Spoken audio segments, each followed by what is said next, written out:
दोस्तों, अतिथि सेवा ही सबसे बड़ा धर्म है। लेकिन क्या कोई अपना जीवन भी अपने दुश्मन के आतिथ्य के लिए दे सकता है? जी हाँ, आज की इस कहानी में इस ही घटना का वर्णन किया गया है। So hello and welcome to कहानियों का पिटारा बाय अंजू। में फ्रेंड्स, हम बात कर रहे हैं पंचतंत्र की कहानियों की और ये तीसरा अध्याय चल रहा है, जिसमें आज की कहानी है कबूतर का जोड़ा और शिकारी। तो चलिए शुरू करते हैं। एक जगह लोभी और निर्दयी व्याध रहता था। पक्षियों को मारकर खाना ही उसका काम था। इस भयंकर काम के कारण उसके प्रियजनों ने भी उसका त्याग कर दिया था। तब से वो अकेला ही हाथ में जाल और लाठी लेकर जंगलों में पक्षियों के शिकार के लिए घूमा करता था। एक दिन उसके जाल में एक कबूतरी फंस गई। उसे लेकर जब वह अपनी कुटिया की ओर चला तो आकाश बादलों से घिर गया। मूसलाधार बारिश होने लगी। सर्दी से ठिठुर कर व्याध आश्रय की खोज करने लगा। थोड़ी दूर पर एक पीपल का वृक्ष था। उसके खोल में घुसते हुए उसने कहा, यहाँ जो भी रहता है मैं उसकी शरण में जाता हूँ। इस समय जो मेरी सहायता करेगा उसका जन्म भर ऋणी रहूंगा। उस खोल में वही कबूतर रहता था जिसकी पत्नी को व्याध ने जाल में फंसाया था। कबूतर उस समय पत्नी के वियोग से दुखी होकर विलाप कर रहा था। पति को प्रेमातुर पाकर कबूतरी का मन आनंद से नाच उठा। उसने मन ही मन सोचा, मेरे धन्य भाग हैं जो ऐसा प्रेमी पति मिला है।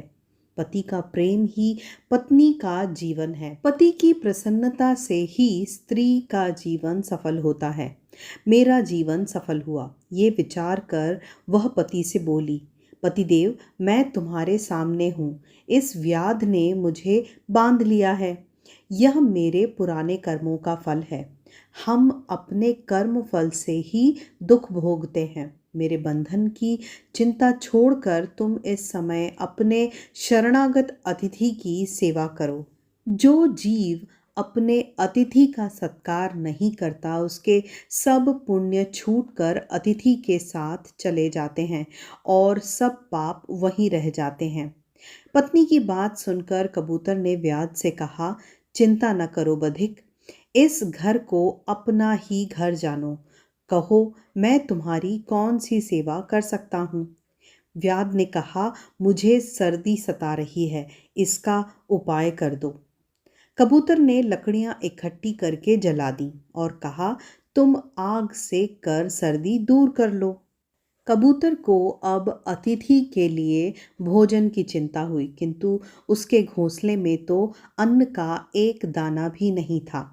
बहुत सोचने के बाद उसने अपने शरीर से ही व्याध की भूख मिटाने का विचार किया।